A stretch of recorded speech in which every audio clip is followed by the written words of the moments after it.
My name is Elaine.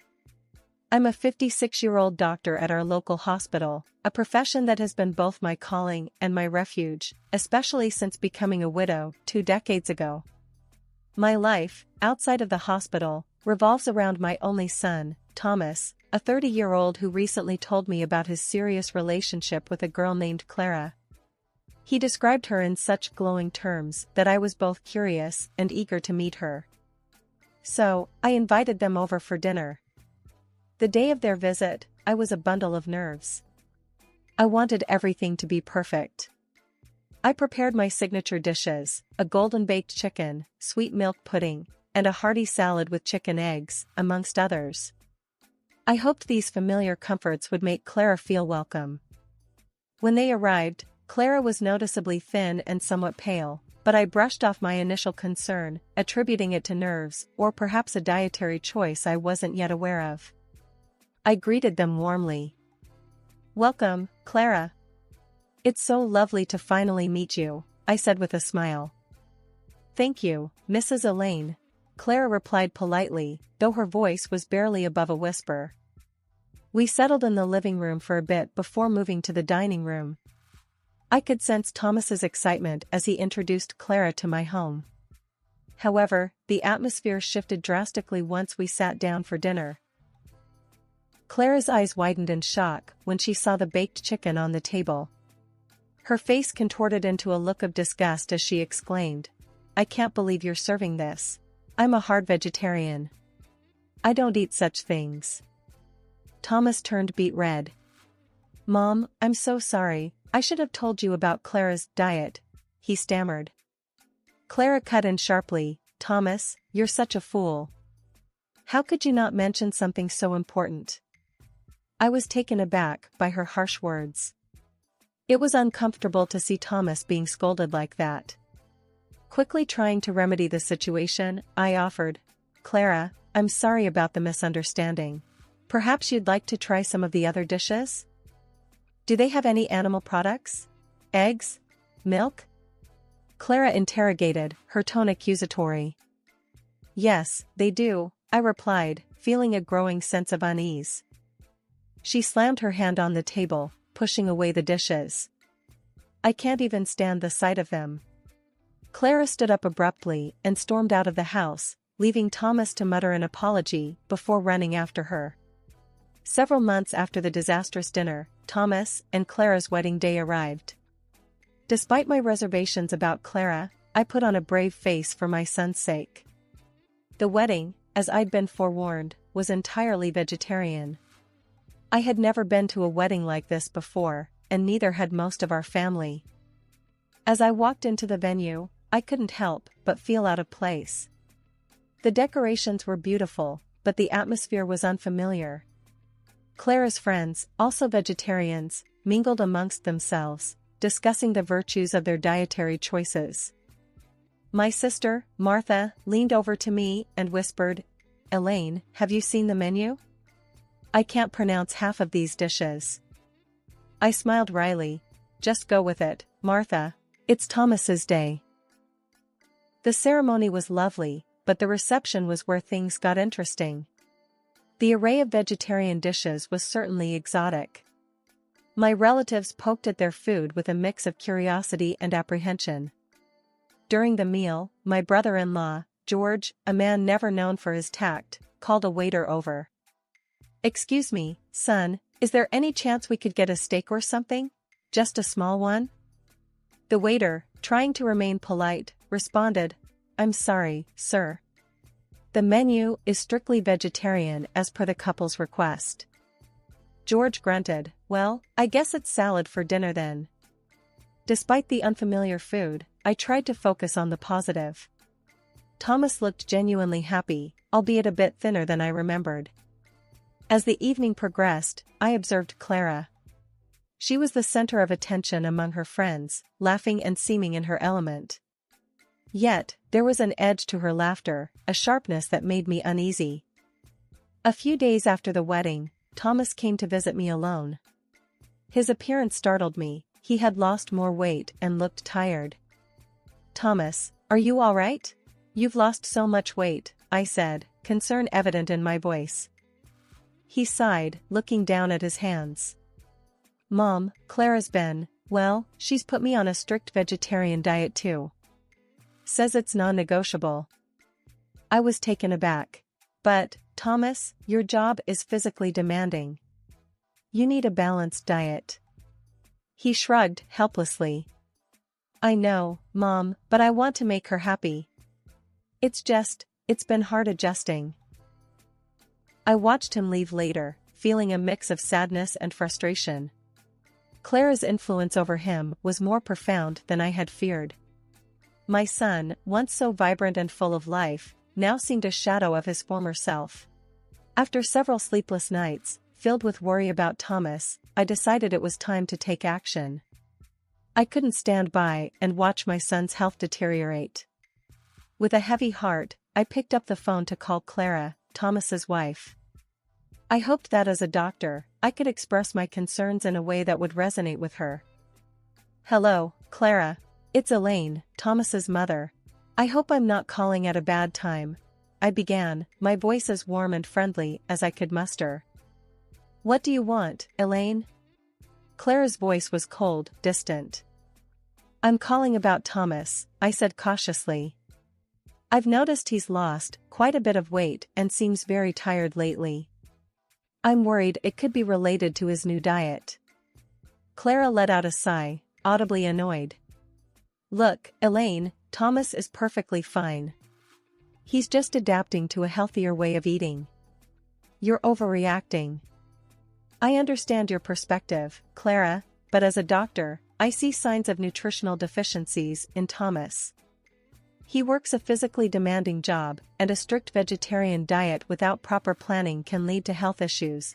I explained, trying to keep the conversation civil and factual. Elaine, I don't need a lecture on nutrition from you. We've done our research. Thomas is on a balanced vegetarian diet, and that's that. You're not a dietitian, Clara retorted sharply. But Clara, there are certain nutrients that are hard to get from a vegetarian diet alone, especially for someone with Thomas's lifestyle. Perhaps we could work together to find a diet that meets his nutritional needs and aligns with your dietary preferences? I suggested, hoping for a compromise. Clara's voice rose in frustration. I'm not interested in your help, Elaine. Thomas is my husband, and we make our decisions together. You need to respect that and stay out of it. Before I could respond, she hung up. I stared at the phone, feeling a mix of anger and helplessness. Clara's unwillingness to even consider my concerns was alarming. Later that day, my sister, Karen, came over. I shared the distressing phone call with her. Karen, I don't know what to do. Clara just shut me down. She wouldn't even listen to my concerns about Thomas. I shared, my hands trembling slightly. Karen, always a source of practical advice, looked thoughtful. Elaine, it's a tough situation. But maybe Thomas needs to come to this realization on his own. Clara obviously has a strong influence on him. I nodded, knowing she was right, yet feeling uneasy. I just can't sit back and watch Thomas suffer. He's always been a bit too accommodating, and now it's affecting his health. Karen reached across the table, squeezing my hand. I know, Elaine. But sometimes stepping back is the only way they learn. Maybe when Thomas sees the toll it's taking on him, he'll make a change. A few days after my futile conversation with Clara, Thomas came to visit me unexpectedly. It was a cold, gray afternoon, the kind that made you want to stay indoors. When I opened the door, the sight of him took my breath away. He looked nothing like the son I knew. His face was drawn and pale, his eyes lacking their usual spark. But it was the scratches on his face that alarmed me the most. Thomas, what happened to you? I exclaimed, ushering him inside. He avoided my gaze, a sign that he was uncomfortable. It's nothing, Mom, just a little argument with Clara. I led him to the living room, my mind racing with worry. Argument? Thomas, she scratched your face. This is serious. He finally looked at me, his eyes weary. I know, Mom. I don't know what to do anymore. I fetched my first aid kit and began treating his scratches gently. Tell me what happened, Thomas. You know you can talk to me. He sighed, a deep, troubled sigh. I went out for a quick bite. I just wanted to eat something more high-calorie and tasty, you know? I went to this cafe and ordered a burger. Clara saw me through the window. She stormed in and made a huge scene. I couldn't hide my shock. A scene? Over a burger? Thomas nodded, looking down at his hands. Yeah, she was screaming about me betraying our lifestyle, our values. She said I was poisoning myself. Then she scratched my face and told me to leave the house. I finished bandaging his face, feeling a mix of anger and helplessness. Thomas, this isn't healthy. You can't live like this. Being forced to change your diet and then being attacked for eating a burger? It's not right. He leaned back on the sofa, closing his eyes. I know, Mom. But I love her. I thought I could make this work. I sat beside him, my heart aching for my son. Love shouldn't be this hard, Thomas. It shouldn't hurt like this. We sat in silence for a while, the only sound the ticking of the clock on the wall. Finally, Thomas spoke up. I think I'll stay here tonight, if that's okay. I just need some time to think. Of course, you can stay as long as you need, I replied, trying to offer him a comforting smile. That evening, as I cooked dinner, I kept glancing at Thomas, who was sitting at the kitchen table, lost in thought. I prepared a simple, hearty meal: roast chicken, mashed potatoes, and steamed vegetables. The kind of food I knew he loved. As we ate, I tried to lighten the mood. Remember when you were a kid, and you wouldn't eat anything but chicken nuggets for a week? Thomas managed a small smile. Yeah, I was a picky eater. But I always loved your cooking, Mom. I reached across the table, squeezing his hand. You're always welcome here, Thomas. You're my son, and I just want you to be happy and healthy. He squeezed back, a glimmer of the old Thomas in his eyes. Thanks, Mom. I really needed this. The next couple of weeks passed in a blur of worry and sleepless nights. Then, one ordinary Thursday, my world was rocked by a phone call that every parent dreads. It was the hospital. Mrs. Parker, your son Thomas was brought in this morning. He's been in an accident, the voice on the other end said, calm yet impersonal. My heart skipped a beat. Is he all right? What happened? I asked, trying to keep my voice steady. He's stable now, but he lost consciousness at the wheel. He's lucky, the injuries aren't serious. You can come and see him, the caller replied. I hurried to the hospital, my mind racing with 1,000 fears. When I arrived, I saw Thomas lying in a hospital bed, looking even more pale and thin than before. Thomas, oh my God, are you all right? I gasped, rushing to his side. He managed a weak smile. I'm okay, Mom. Just a bit shaken up. A doctor I knew, Dr. Simmons, came into the room. Elaine, we've given him a thorough checkup. Physically, he's fine, just a few bruises. But his blood tests show signs of malnourishment. It seems he fainted due to low blood sugar. I turned to Thomas, my worry turning into anger. Malnourishment? Thomas, is this because of your diet? Thomas avoided my gaze, nodding slightly.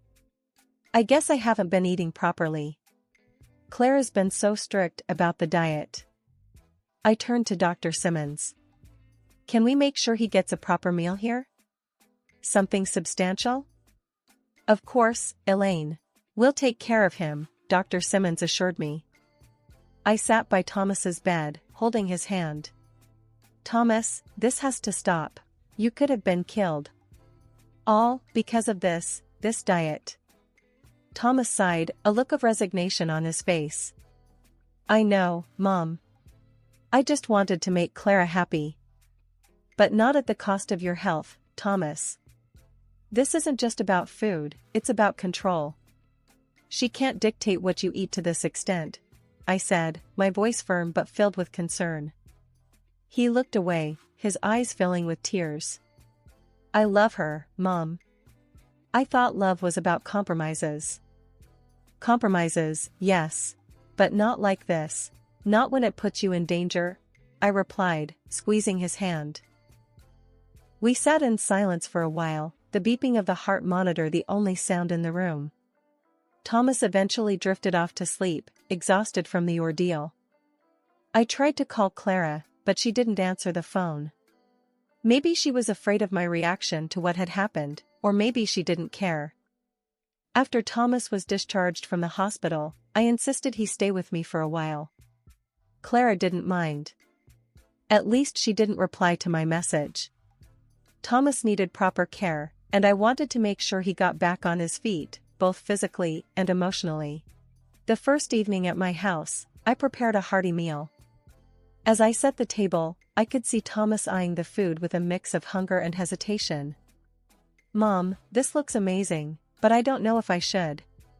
Clara might not like it, Thomas said, a troubled look crossing his face. Thomas, right now, you need to focus on your health. Clara isn't here, and you need to eat, I responded firmly, serving him a generous portion of roasted chicken and vegetables. He reluctantly began to eat, and with each bite, I saw a bit of color return to his cheeks. This is really good, Mom. I didn't realize how much I missed her cooking. I sat across from him, watching him eat. Thomas, you've always been healthy. It's painful to see you like this. Your relationship with Clara, it's not just about food. It's about control and your well-being. Thomas set his fork down, his expression pained. I know, Mom. I just don't know what to do. I love her, but everything is so complicated now. Love shouldn't make you compromise your health or who you are. You've always been considerate and caring, but you can't set yourself on fire to keep someone else warm, I said, hoping my words would resonate with him. Over the next few days, I took care of Thomas, ensuring he ate well and rested.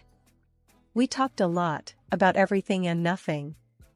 I avoided pressing him about Clara, hoping he would come to his own conclusions. One evening, as we were sitting in the living room, Thomas spoke up. Mom, I've been thinking a lot. Maybe I've been trying too hard to please Clara, losing myself in the process. I nodded. It's important to find a balance, Thomas. In a relationship, both people should feel valued and respected. He looked at me, a newfound determination in his eyes. I'm going to talk to Clara. I need to be honest about how I feel, about the diet, and everything else. I reached over, squeezing his hand. Whatever you decide, Thomas, I'm here for you. Just remember, your health and happiness are what's most important. As Thomas went to bed that night, I felt a mix of hope and apprehension. He was at a crossroads, and the next steps he took would shape his future. All I could do was support him and hope that he found the strength to make the right decisions for himself. The situation escalated quickly when Clara, Thomas's wife, burst into my house during lunch. Thomas was just starting to look a bit better after days of proper nutrition at my place. Thomas, what are you doing? Clara shrieked as she saw him eating the chicken broth I'd made. Thomas looked up, startled. Clara, I'm just... You're betraying our lifestyle again. I can't believe this. Clara was livid, her eyes blazing with anger. Before I could intervene, she knocked the bowl of broth from Thomas's hands, sending it crashing to the floor. I stood up, my own anger rising at her irrational behavior. Clara, that's enough. You're in my house, and I won't tolerate this behavior, I said firmly. You're poisoning him, Elaine, with your meat and your old-fashioned ideas.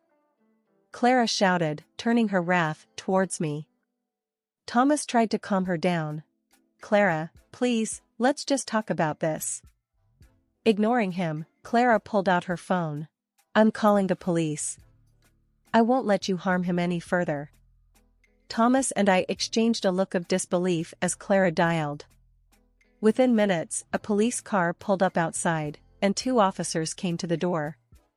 "What seems to be the problem here?" one of the officers asked, looking between Clara, Thomas, and me. Clara immediately began, pointing a finger at me. "She's been forcing my husband to eat meat. She's trying to poison him against his will." The officer turned to me, his expression one of mild confusion and concern. "Ma'am, is this true?" I shook my head. "No, officer. I'm Thomas's mother, and I've been taking care of him. He's been unwell due to malnutrition. I'm a doctor, and I was just trying to help him recover." Thomas spoke up, his voice weak but steady. "It's true, officers. I've been staying with my mom for a few days to get my health back." I went to my kitchen counter and picked up a hospital report. Here's the report from when Thomas was admitted after fainting due to low blood sugar. His diet was insufficient, and that's what I've been trying to address. The officers took the report, glancing over it. Clara's face turned pale as the reality of the situation started to dawn on her. "Ma'am, it looks like Mrs. Parker has been acting in her son's best interest," the officer said to Clara. "If there's no actual harm or criminal activity here, we can't take any action." Clara was speechless, her earlier fury deflated. The officers advised her to resolve the matter peacefully and left. Thomas looked exhausted by the whole ordeal. "Clara, I think you should go. We need to talk, but not now. Not like this." Clara, still in shock, quietly left the house without another word. I watched her go, feeling a mix of relief and sadness. The whole situation had spiraled out of control, and I worried about what this meant for Thomas's future with Clara. In the weeks that followed the police intervention, Thomas stayed with me, slowly regaining his strength and clarity of mind. We had many long conversations about his marriage and future. One evening, as we sat in the living room, a sense of resolve seemed to settle over him. "Mom, I've made a decision," Thomas said, his voice more assertive than I'd heard in a long time. I looked at him, feeling a mix of apprehension and relief. "What have you decided, Thomas?" "I can't go on like this with Clara. Our marriage, it's not healthy. I'm going to file for a divorce," he declared, though I could see the pain in his eyes. I reached out, taking his hand. "I know this must be hard for you, but I think you're making the right choice. You deserve to be happy and healthy, Thomas." He nodded, a sad smile on his lips. "I know. I just wish it didn't have to come to this." The next few days were a whirlwind as Thomas set the divorce process in motion. It was a tough time, but he handled it with a strength that made me proud. When the day came for him to move back into his own place, I helped him pack his things. As he was about to leave, he turned to me. "Mom, I can't thank you enough. You've been my rock through all of this." I hugged him tightly. "You're my son. I'll always be here for you, no matter what." A couple of weeks after Thomas moved out, I received a call from him. He sounded different, more like his old self. "Mom, I wanted to tell you that the divorce has been finalized. And I decided to take legal action against Clara for her role in the accident." I was surprised. "That's a big step, Thomas. Are you sure about this?" "Yes, I am. It's not just about me. It's about setting things right. And, you know, the court ruled in my favor. Clara has to pay me compensation," he explained. I could hear the confidence in his voice. "I'm proud of you, Thomas. You're standing up for yourself." There was a pause before he spoke again. "I've also started seeing a counselor. I think it's helping me understand a lot about myself and my relationships." Hearing this brought a sense of peace to my heart. "That's wonderful, Thomas. Taking care of your mental health is just as important." As we ended the call, I felt a wave of emotions. The past months had been a roller coaster, but through it all, Thomas had found his way back to himself. He had faced his challenges head-on and emerged stronger. The future was uncertain, but I knew that whatever it held, Thomas was now better equipped to face it. And as for me, I would continue to be there for him, his steadfast support, as I had always been. Hola, suscríbete a Historias Vitales para no perderte nuevas historias. Mi esposa había estado trabajando en su proyecto especial durante 4 meses ahora. No era su proyecto personal, pero ella era la persona principal y responsable de su éxito.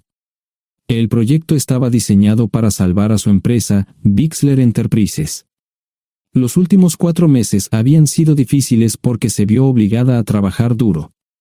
Era importante tanto para ella como para la empresa. Había una buena posibilidad de que Bixler Enterprises quebrara si el proyecto no se completaba. Sara tenía una licenciatura de Albrecht y un MBA de Wharton. Era la más inteligente de la familia. Yo empecé a trabajar como mecánico de autos justo después de la secundaria y después de 21 años seguía siendo mecánico de autos. No me importaba porque me gustaba el trabajo y pagaba bien. Era suficiente para pagar la universidad de Sara y criar a 2 hijos. No vivíamos lujosamente, pero estábamos bien. Los niños ya se habían mudado, y las cosas iban bastante bien con nuestros ingresos. Sara quedó embarazada 3 meses después de casarnos a la edad de 18 años. Durante los primeros años de nuestro matrimonio, vivimos con mis padres. Ellos tenían una gran casa vacía ya que 4 de mis hermanos se habían mudado. Eso significaba que teníamos una niñera mientras Sara completaba sus primeros años de universidad. Debido a 2 embarazos, la carrera de 4 años le llevó 6 años completarla. Fue difícil, pero lo logró. Siempre tuve trabajo y nunca me faltó trabajo extra si lo necesitaba. Después de que Sara se graduó de Wharton, alquilamos nuestro propio lugar. Tuvo ofertas de trabajo de varias empresas grandes, pero todas requerían que nos mudáramos. A mí no me importaba, pero Sara quería quedarse cerca de casa. Por eso decidió trabajar en Bixler Enterprises. Pagaba bien, pero lo más importante, le daba responsabilidad y la oportunidad de avanzar. Sara era una empleada trabajadora y dedicada. La presentación es el jueves en el Hotel Thyssen en Filadelfia. Tomé unos días libres en el trabajo para ayudarla según fuera necesario. Al final, todo lo que logré fue hacerle algo de comer cuando llegaba a casa. No sabía nada sobre su trabajo, ni tampoco quería saber, los negocios corporativos de alto nivel me aburrían. Empresarios de Europa, Asia y América del Sur venían aquí, la empresa pagaba sus boletos de avión y proporcionaba habitaciones en el Hotel Thyssen mientras estaban aquí. Era caro como el infierno, y por algunas cosas que Sara había dicho, la empresa estaba sobreestimando sus finanzas. Su presentación era importante para ella, para la empresa y para más de 200 empleados. Hasta el martes por la noche, todo iba bien. Sara llegó a casa con un traje nuevo, un traje gris con una blusa blanca. Desplegó todo lo que necesitaba en la cama de la habitación de invitados. Cuando se trataba de la limpieza de la casa, ella era normal, pero cuando se trataba del trabajo, era meticulosa. No entendía por qué necesitaba sacar su ropa interior de lujo, pero no dije nada. Además de su traje para la presentación, tenía varios vestidos de cóctel lindos para eventos sociales antes y después del evento. Siempre había evitado tales eventos, pero me sentía obligado a ir con ella si ella quería que lo hiciera. Me agradeció la oferta, pero dijo que no era necesario. Todos los materiales y equipos que necesitaba estaban guardados ordenadamente en el maletero de su Volvo. Antes de salir del trabajo, ella misma conducía el coche para asegurarse de que todo estuviera en perfectas condiciones. Tenía todo el día miércoles para prepararse y toda la noche del miércoles para socializar con sus invitados. Sara era tan buena en lo que hacía que sentía que habría sido mejor si simplemente me hubiera mantenido alejado de ella. Finalmente, había terminado. Lo había revisado y vuelto a revisar todo. Todo lo que necesitaba ahora era una ducha caliente y una buena noche de sueño. Supongo que mi error fue que empecé a revisar sus cosas después de que Sara comenzara a ducharse. Pensé que estaba ayudando, pero resultó ser lo contrario. Estaba moviendo cosas en la cama cuando un pequeño sobre blanco cayó del bolsillo lateral de su bolso de maquillaje. Una carta de una farmacia, pero no del tipo que solemos usar. Dentro había 10 pastillas. No tenía idea de qué era, Pren, y las instrucciones eran confusas. Si es necesario, tomar una pastilla y luego una segunda pastilla 12 horas después. Pensé que podría ser algo que ella había conseguido para la ansiedad o los nervios, pero las instrucciones no tenían sentido. La receta estaba escrita a su nombre el lunes. Volví a poner el sobre en su lugar mientras ella terminaba de ducharse. Decidí que quería saber más sobre Pren antes de contarle sobre ello. Por supuesto, si lo mencionaba, significaría que estaba revisando sus cosas. Odio los dilemas. Mientras Sara se preparaba para dormir, fui a nuestro ordenador doméstico y busqué. 10 minutos después, me uní a mi esposa bajo las sábanas. Pasé toda la noche despierto, preguntándome por qué mi esposa había recogido una receta para la píldora del día después, especialmente después de que me hicieran una vasectomía hace 10 años. A la mañana siguiente, me levanté temprano, pero no estaba descansado. Di un largo paseo, esperando que despejara mi mente. Me dirigí hacia casa con reticencia, temiendo lo que podría hacer o decir cuando llegara allí. Mi hijo Joe se unió a la Marina después de la escuela secundaria y estaba en su primer año en San Diego. Nuestra hija Gloria se casó con su amor de la infancia el año pasado y acababa de mudarse a Dallas. Eso dejaba solo a Sara y a mí. Echaba de menos a los niños, pero esperaba envejecer con mi esposa. Ella era la única mujer que me había interesado, y ahora todo estaba. Si Sara estaba teniendo una aventura, lo ocultaba bien. Por supuesto, nunca la vigilé. Nunca miré sus correos electrónicos o llamadas telefónicas. No tenía razones para hacerlo. No tenía forma de saber qué estaba haciendo en el trabajo o después del trabajo. Confiaba en ella completamente. Ion, ¿dónde demonios has estado? ¿Quieres huevos o algo? No, solo café. No me sentía con muchas ganas de hablar. ¿Qué pasa, cariño? Solo son 3 días. Puedes venir si quieres, pero te aburrirás como una ostra. No, realmente no quiero ir, pero odio dejarte sola. Me preocupo cuando no estás aquí. Es muy dulce, querido, pero estará bien. No voy a salir del hotel en todo este tiempo. Pasaré la mayor parte del día asegurándome de que la sala de conferencias esté lista, y esta noche tendré una agradable charla con nuestros posibles clientes. Mañana, probablemente ni siquiera tendré la oportunidad de ir al baño. Llegaré a casa lo más temprano posible el viernes. Te prometo un gran fin de semana si sabes a lo que me refiero. Todo eso suena bien, pero no puedes culparme por preocuparme. Soy un mecánico de autos, y tengo una esposa hermosa y exitosa. A veces tengo la sensación de que estás menos interesada en mejorar nuestra situación familiar que en avanzar en tu carrera. Detente, maldita sea, Ion. Siempre he respetado lo que haces para ganarte la vida y nunca he insinuado lo contrario. Criaste a 2 grandes niños y me pusiste a través de la universidad. Eres un gran esposo, un gran padre y un buen proveedor, y nunca olvides eso. Terminé mi café mientras ella recogía la mesa. ¿Quieres que te llame? No, no es una buena idea. Tendré el móvil apagado, y voy a apagar el teléfono de la habitación por la noche para poder dormir. Te llamaré siempre que pueda. La ayudé a cargar el coche, era tan meticulosa con eso como con todo lo demás. Trabajando, le llevaría 3 horas llegar al Hotel Dicen. Me quedé en el porche y la vi marcharse. No me molesté en preguntarle por las pastillas. Pasé el resto de la mañana en el porche. No recuerdo haberme preocupado tanto como ahora. Me sentía pequeño e insignificante.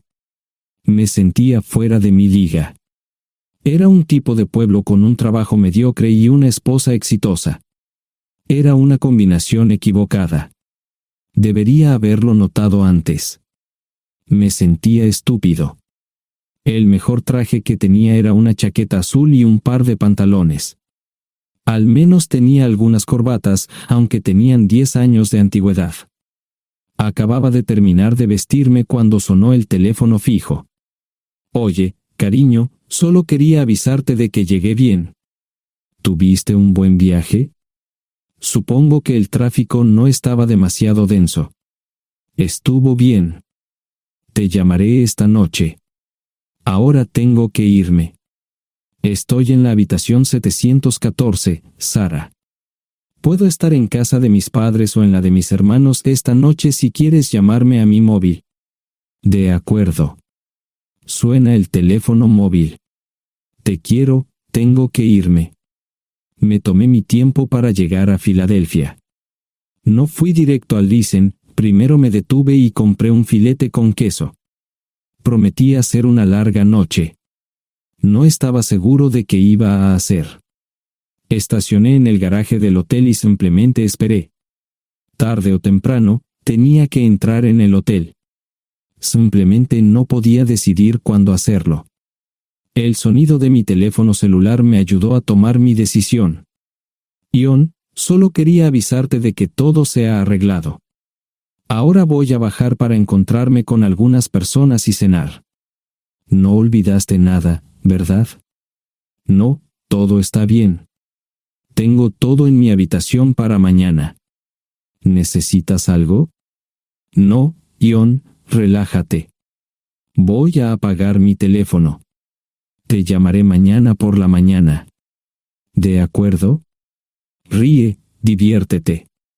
No es divertido, Ion, es trabajo.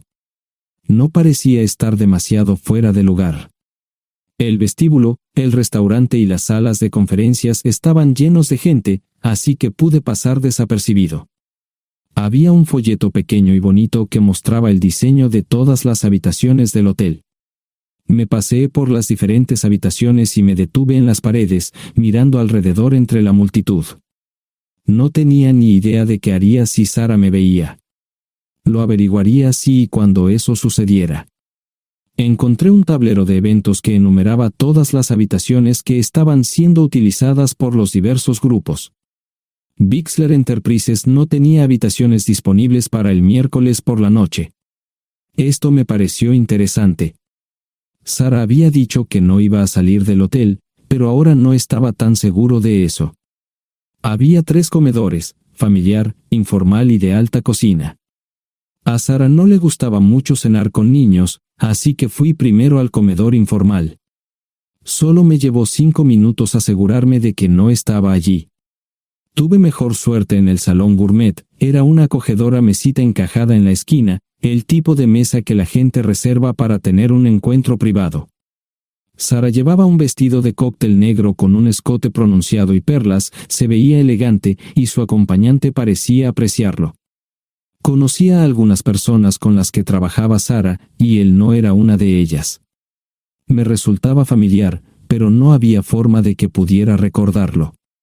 Había muchas sillas libres, así que no tuve problemas para cruzar la sala. Había velas y pequeños candelabros de cristal en las mesas.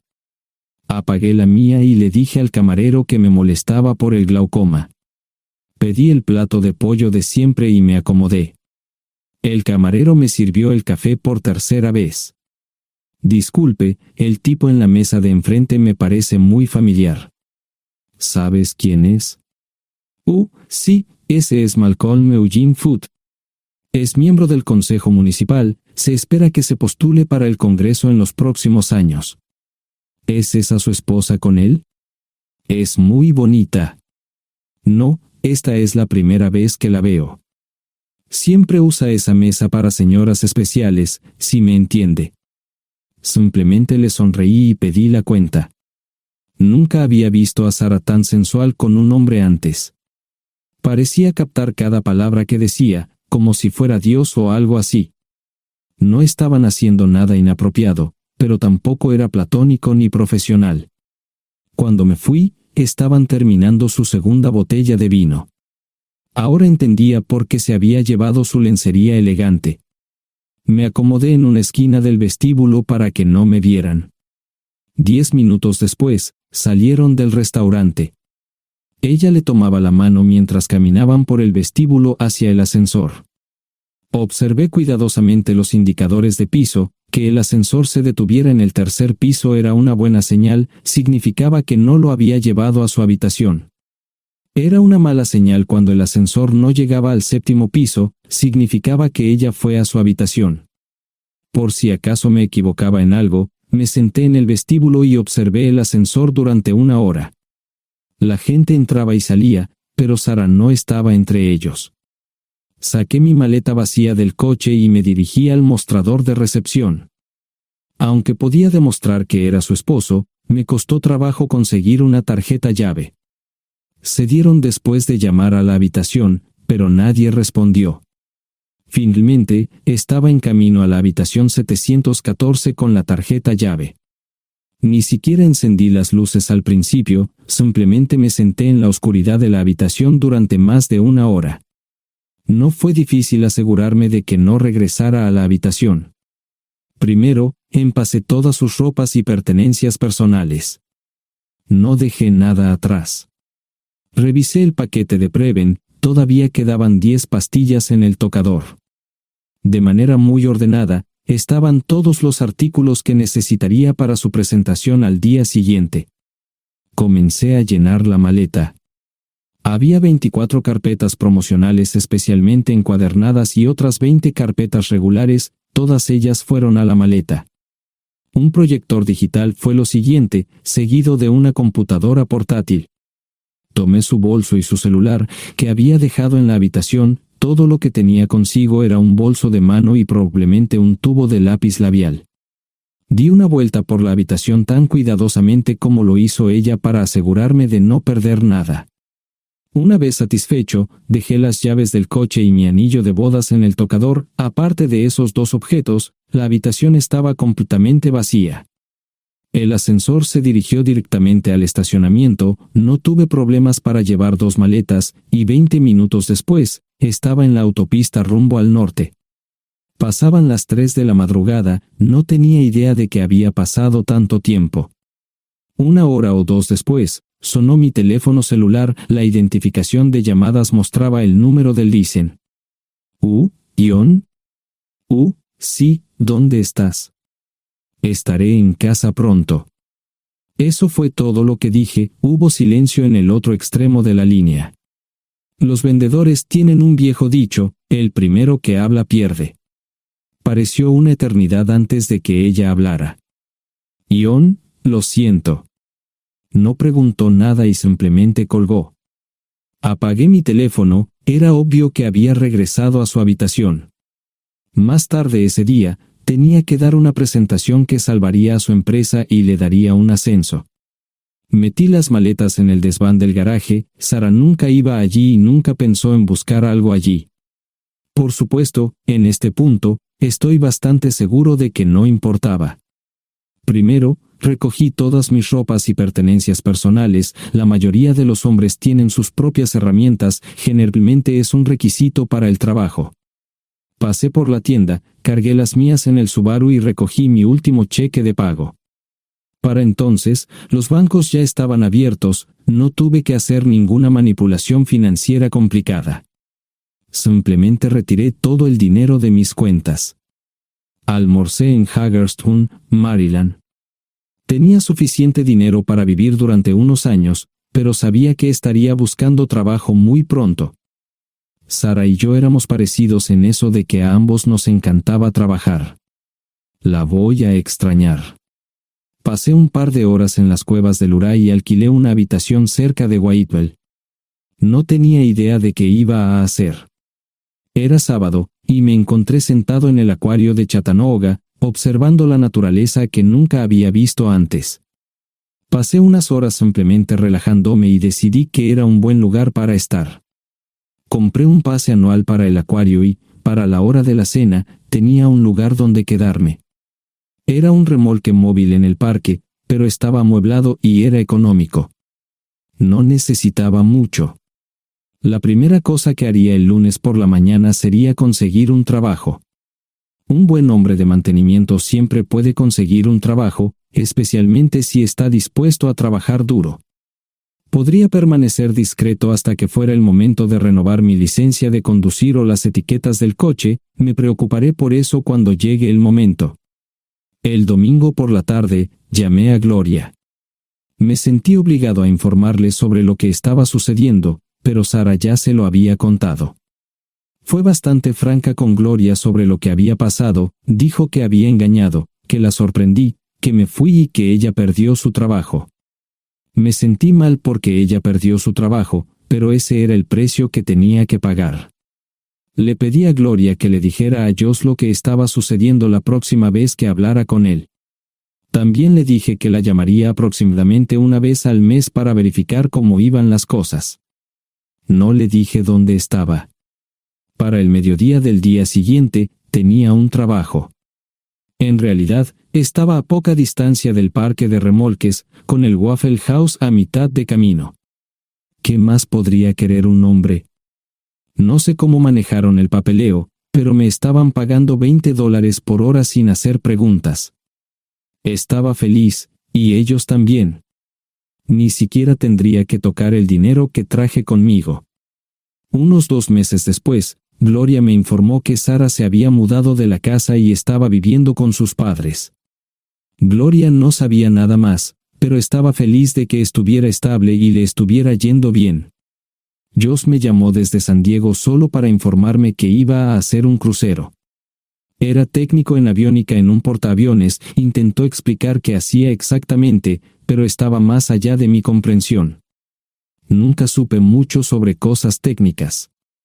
Ambos tuvieron cuidado de no decir nada malo sobre su madre, aprecié eso. Después de eso, todo siguió como siempre. Comencé a hablar con Gloria al menos semanalmente, Josh y yo comenzamos a enviar correos electrónicos regularmente. Gloria hablaba regularmente con Sara, pero decía muy poco sobre lo que estaba haciendo o dónde estaba. Nunca presenté la solicitud de divorcio, y parece que Sara tampoco lo hizo. Tengo una licencia de conducir de Tennessee y las etiquetas en el Subaru. Comencé a frecuentar un bar local un par de veces al mes y tuve encuentros casuales, 2 mujeres se alternaban como mis compañeras nocturnas regulares. No buscaban compromisos, y yo tampoco, parecía funcionar bien para todos nosotros. La vida era buena. Eso fue hace mucho tiempo, y gradualmente olvidé a Sara. Con el tiempo, el Subaru comenzó a darme problemas, había olvidado cuánto tiempo había pasado. Tenía más de 200,000 millas. Estaba reflexionando sobre esto con una jarra de cerveza un día cuando me di cuenta de que habían pasado casi 5 años desde que me fui de casa. Mantuve un contacto cercano con ambos hijos, Gloria ya tenía 2 hijos propios en este momento y quería que los visitara. Josh casi se casó con una mujer tailandesa, pero en el último momento, se negó. Por lo general, trabajaba 6 días a la semana y usaba el domingo para recuperarme del sábado por la noche, no había ninguna buena razón para que alguien llamara a la puerta de mi remolque a las 6 de la mañana de un viernes. Su grosería fue recompensada por un hombre medio desnudo abriendo la puerta, los calzoncillos del día son repugnantes, y la dama en la puerta, juzgando por la expresión en su rostro, estuvo de acuerdo conmigo. Ella apartó la mirada, pero su compañero no parecía impresionado. Norm habría usado pantalones, pero en un momento como este, los invitados me molestaron. Estamos buscando a John Terrell. No los conozco. Me llamo David Simmons, y esta es mi esposa Mara. Tenemos un problema y esperamos que nos puedas ayudar. Lo siento mucho, no trabajo a altas horas de la noche. Si necesitan algo relacionado con su auto, tendrán que ir a la tienda. Esto provocó varias miradas en blanco y finalmente una respuesta. No tiene nada que ver con tu trabajo, es más un problema personal. ¿Podemos entrar? El interior del remolque lucía desordenado, rara vez tenía invitados, así que rara vez lo limpiaba. Incluso mis novias insistían en que fuéramos a su lugar. Hagan como en su casa, déjenme ponerme los pantalones enseguida. Al entrar en el dormitorio, dejé la puerta abierta solo para mostrarles lo hospitalario que soy. También me puse una camisa. ¿Les gustaría tomar café? Solo tomará unos 10 minutos. Aparté algunas cosas del sofá para que pudieran sentarse. No hubo respuesta a la pregunta del café. Tenemos una hija adoptiva de 4 años y otra de 2 que necesita un trasplante de médula ósea, y esperamos que nos puedas ayudar. Estamos dispuestos a pagarte si es necesario. ¿Con mi médula ósea? No, queremos usarla y estamos dispuestos a compensarte por cualquier inconveniente. Creo que quieren comprarla. Estaba actuando como un listillo, y de repente me di cuenta de ello. Estas personas eran serias, tenían un problema real y estaban buscando ayuda. Lo siento mucho, no quise interrumpir. Por favor, continúen. Nuestra mejor oportunidad de encontrar un donante es un familiar cercano. Eres nuestra mejor esperanza. Mira esto. No quiero ser un grosero, pero creo que se equivocaron de persona. ¿Cuándo nació su hija? Cumplirá 5 años en julio. Marche Simons habló por primera vez, y sonó sincera. Odio ser el portador de malas noticias, pero me hice una vasectomía hace 15 años. No hay forma de que pueda ser su padre. ¿Por qué tu nombre estaba en el certificado de nacimiento? No puedo responder eso, tal vez deberían preguntarle a su madre. Esa afirmación fue recibida con silencio. Sentí pena por estas personas, pero no sabía cómo ayudarles. ¿Cuál es el nombre de la madre? Sarah Lise Terrell. No encontraba las palabras. Tal vez no debería haber tomado esas malditas pastillas de ella, por supuesto, entonces esas personas no tendrían una hija en absoluto. Todo lo que pensaba que había superado el dolor, y aquí está de nuevo, viejos recuerdos de mi esposa teniendo relaciones sexuales con ese maldito político de Filadelfia. Estaba empezando a olvidarlo todo, y ahora estaba de vuelta. Maldita sea. Ahora entiendo y pido disculpas por mi grosería e insensibilidad. Haré todo lo que esté en mi poder para ayudarles. En primer lugar, porque no puede Sara hacerse un trasplante de médula ósea. Médicamente, no puede. ¿Por qué no? Es madre, tiene que ser una donante adecuada. Ella es una donante adecuada, pero está demasiado enferma. Los médicos se negaron siquiera a considerar utilizarla. ¿Enferma de qué? Está muriendo de insuficiencia hepática. Le quedan menos de 6 meses de vida. Esto no tiene sentido. Siempre ha estado perfectamente sana. Además, no creo que un hígado enfermo le impida donar médula ósea. El hospital no aceptará su firma en el formulario de consentimiento. ¿Estás diciendo que hay algo mal en su cabeza? Ambos me miraron en silencio, sabían la respuesta, pero no querían decirlo. En ese momento, no quería que se sintieran aún más incómodos. Hace 10 minutos, no me importaban, pero ahora sentía que tenía que protegerlos y ayudarlos. ¿Cómo sucedió esto? ¿Podría alguno de mis hijos ayudar? Quizás, pero pensamos que eras nuestra mejor esperanza. ¿Por qué no van tras su padre, su verdadero padre? Pensamos que eras tú. No tenemos ni idea de quién más podría ser. Sara no nos dijo nada sobre otro posible padre. De hecho, ella no estaba en condiciones de explicar nada, agregó Mara. Obtuvimos la mayoría de nuestra información de la agencia de adopción. Tuve que preparar café y hacer pis, permítanme un momento. Dejé a mis invitados sentados mientras preparaba el café. Solo tomó unos minutos.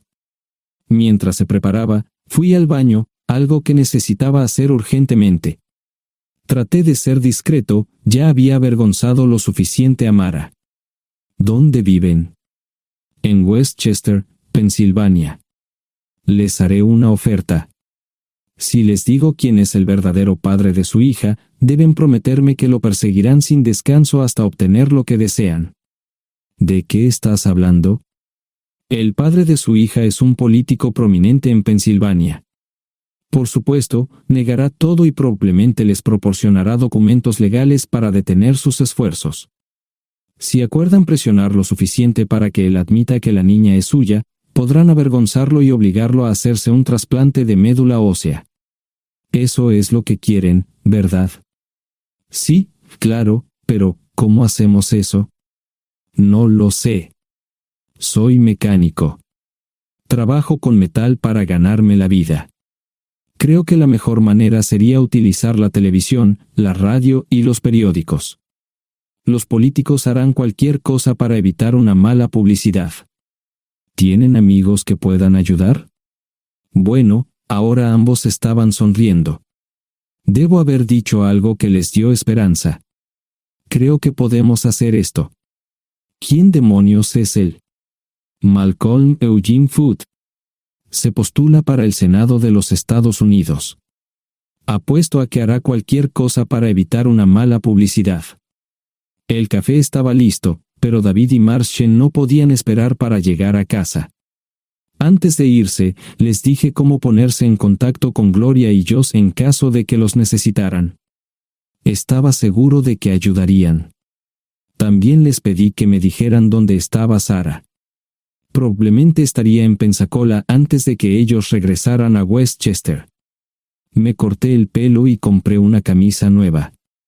Sarah era una tramposa que arruinó mi vida, pero aún así quería lucir bien cuando la viera. Era otro remolque, pero esta vez era un bonito doble nuevo. Allí estaba su Volvo con una llanta desinflada y un parabrisas roto. La mujer que abrió la puerta no era Sarah, parecía que la habían empapado fuerte y la habían dejado empapada. Tenía al menos 45, tal vez 50, y debió haber tenido una vida difícil.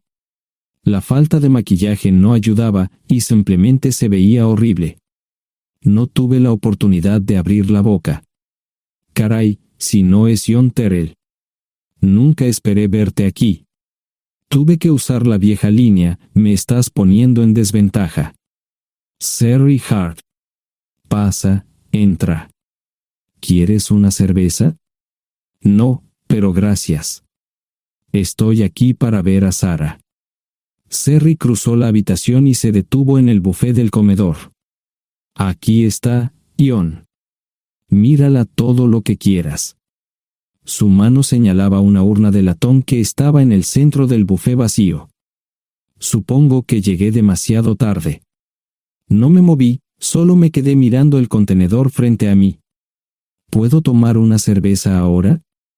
Sarah se mudó a Pensacola después de dar a su bebé en adopción. Compró el remolque con el dinero que recibió de Bixler Enterprises después de que la despidieron. Tenía una participación en las ganancias, 401k, y vacaciones y días de enfermedad. Eventualmente, consiguió un trabajo en una fábrica local de prendas de vestir donde trabajaba en el departamento de envíos. Allí fue donde conoció a Sherry. Sherry alquilaba una habitación de Sarah. Cada centavo que Sarah ganaba iba para el alcohol. Empezó con vino y gradualmente pasó a bebidas más fuertes, las más baratas. Eventualmente, perdió su trabajo debido a su alcoholismo y se vio obligada a usar sus ahorros. Nunca salió con nadie ni salió a ningún lado. Sherry se quedó con ella, pagó sus servicios públicos y compró alimentos que Sarah no comía. Le llevó más de 3 años quitarse la vida. Increíblemente, ella tenía un testamento y me dejó un doble remolque y un Volvo. Sherry explicó que Sarah estaba tan angustiada por lo que había hecho que simplemente se rindió. No intentó evitar el embarazo ni siquiera terminarlo. La adopción se había arreglado meses antes de que naciera el bebé. Nunca volvió a trabajar, excepto en los trabajos clandestinos que hacía mal.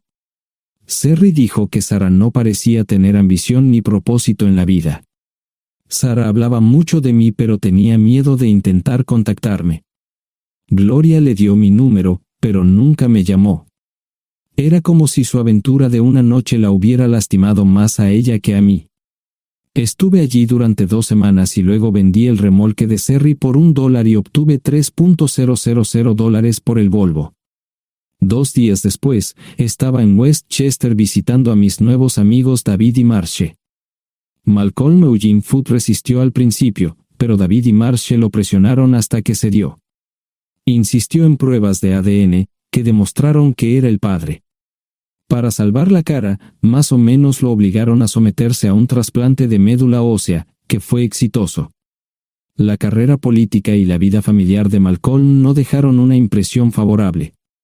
Su caída en las encuestas fue tan rápida que el partido lo reemplazó por otro candidato unos meses antes de las elecciones. Su esposa solicitó el divorcio y fue muy pública al respecto.